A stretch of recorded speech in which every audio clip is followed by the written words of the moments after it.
Lauren Betts has probably been one of the most polarizing potential number one picks we have seen in a long time. Last year, she had one of the most dominant seasons we've ever seen from a post player. She led UCLA to their first Final Four in the NCAA era and was putting up numbers that haven't been seen since Asia Wilson. But there's a lot of people who don't believe her game will translate. However, I think Lauren Betts will prove a lot of people wrong. She's more than just a 6'7" player only dominating because of her size. She has an incredible high basketball IQ and motor to go with it. Today I will break down what makes Lauren Betts one of the top center prospects of this decade. She will show exactly why she's widely projected to be the number one pick in her senior year, and when she gets to the league, she's going to cause a lot of problems. Lauren Betts is an aggressive 6'7". A lot of times we see taller players shy away from contact, but Lauren Betts is the complete opposite. She will go at anyone who is in front of her, and more times than not, she will win. She routinely gets in ones because she focuses on making the shot, rather than trying to draw fouls. Lauren Betts is also extremely efficient. She has amazing touch around the rim, which has allowed her to finish over 60% from the field in every season she played. Lauren Betts is unstoppable when she catches the ball deep in the paint on the right side of the basket. She's simply too big, too strong, and too coordinated, so a lot of teams try to force her on the left side of the basket or force her further out of the paint. But she has the perfect counter moves for that. She can spin and finish with her left and get to the middle of the court to make hook shots. Her signature move is shooting short fadeaways close to the basket. At her height, it's nearly impossible to block, and she's able to make them at a high clip. Being able to score without getting the ball in optimal positions is an underrated skill that is going to take her places. One of the best parts about her game is talked about the least. It's her elite passing ability. And this is what I think really separates her from other post player prospects. This is something I think will be a lot more noticeable with the addition of Gianna Kneepkens, as she's easily the best scorer Lauren will have ever played with. Her court vision is legitimately on the level of point guards. Lauren Betts is the biggest floor raiser in the country. She creates so many opportunities for her teammates with the amount of defensive attention she draws, and she has the court vision to take advantage of it. She's double and triple teamed more than anyone else in the country, and she's able to recognize the open person immediately. She doesn't just get them the ball, she puts it right into their shot pocket. If there's any part of her game that is guaranteed to translate to the next level, it's her passing.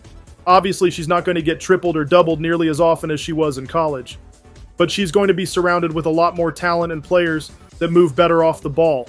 Most of UCLA's players just camp behind the three-point line and rarely cut to the basket, which drives me nuts.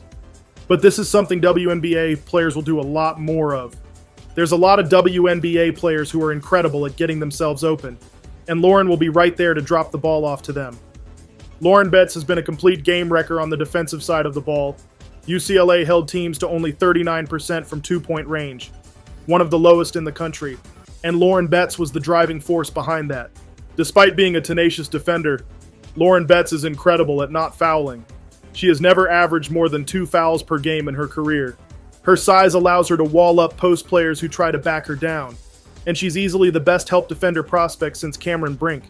Lauren having games where she blocks 5 or more shots is very common, but her defense is more than just blocking shots. She alters so many shots that result in a miss, and a lot of times teams won't even attempt to drive on her because of how incredible her defense is. There's some narrative that Lauren can't defend guards or play in drop coverage, which is completely false. As long as the defending guards make a decent effort to fight over a ball screen, Lauren can recover pretty quickly. She's light on her feet and is excellent in figuring out the right time to jump or when to stay put. Elite wing defenders in college almost always become great defenders in the WNBA, but with post players it's more hit or miss. But I think Lauren's defense will end up translating. As long as a coach works around her strengths and keeps her near the paint and mid-range area, and doesn't expect her to be Superman and lock up guards in the perimeter in addition to being a rim protector, she'll be fine. Lauren Betts is a solid mid-range shooter. She doesn't really take mid-range shots unless she's going against another team that has a ton of size, but she has shown she can punish people who leave her open in that area. Lauren shooting more mid-range shots is something I think we will see a lot more of when she gets to the pros. Right now she's so dominant in the paint that it's easier for her to just go inside.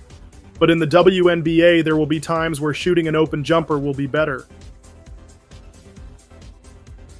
Lauren Betts has a lot of upside, but like any other prospect, she isn't perfect. There's so many wasted and won opportunities because she's not making free throws at a higher rate. And given the increased physicality of the WNBA, She will definitely get hacked by a lot of teams when they don't have a player that can guard her the right way. I can't think of a single player where their field goal percentage is higher than their free throw percentages. So far in her college career, she's never shot over 62% from the line. She needs to at least become a 70% free throw shooter, and ideally it would be best if she could shoot at least 75%. Lauren Betts is more turnover prone than you would like for a post. Most of her turnovers are from her trying to be aggressive, which I do appreciate.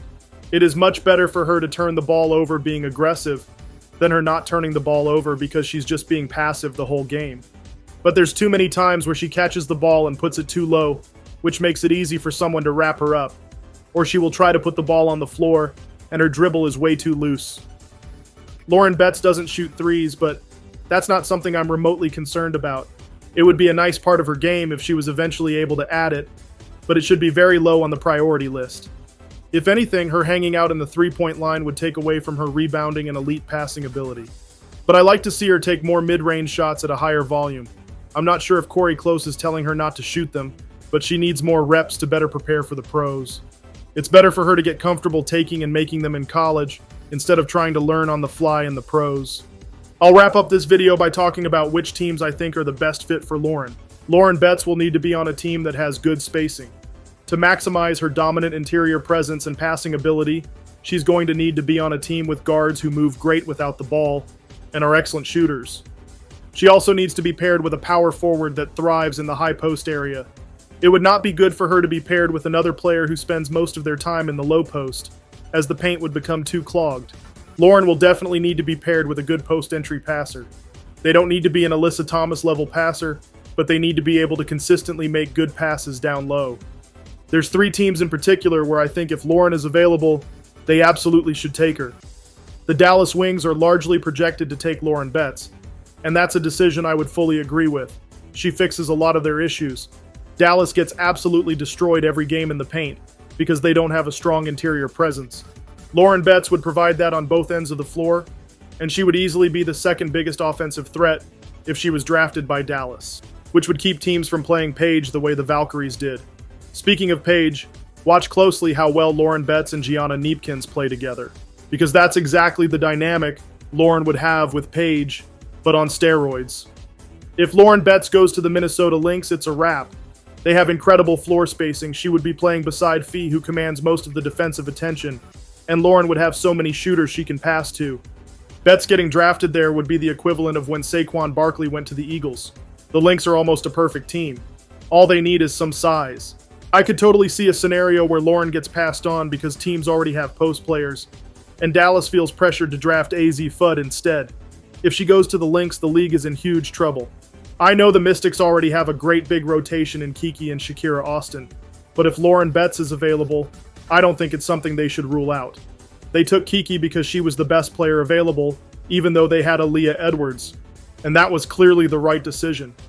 They don't need to rush and take a guard in this draft class when they have 2 first-round picks in one of the most stacked guard classes in the history of the WNBA. Not to mention Georgia Amore is coming back from her ACL injury next season. A lineup where 2 out of the 3 players between Kiki, Lauren, and Shakira being on the court can be very successful, especially if Lauren continues to develop her mid-range shot. Kiki and Shakira are extremely hard to guard when they are single covered in the high post, and Lauren will be open if a help defender tries to cheat. They also would completely dominate the boards. In general, I have noticed that post players who don't have the ability to make threes tend to be underrated in the draft process. There's a lot of doubt surrounding Lauren because she doesn't fit the so-called modern WNBA. But when you look at the recent drafts, the more physical players who are aggressive inside have been better than post players who are finesse and have a flashier highlight tape. Lauren Betts is also a lot faster than people give her credit for. She isn't some Ashlyn Watkins type athlete, but she's clearly more mobile than a lot of players at her size like Liz Kitley or Lee Ear-Rue. Lauren isn't the first and won't be the last 6'7" player, but her motor, high basketball IQ, passing, and post moves is not something we are going to see for a very long time. If she doesn't go number 1 in the draft, there's going to be teams that look back and wish they took her in hindsight. But that's it for this video. Where do you think Lauren will go in the draft, and what teams do you think should pick her up? I'd love to hear your thoughts.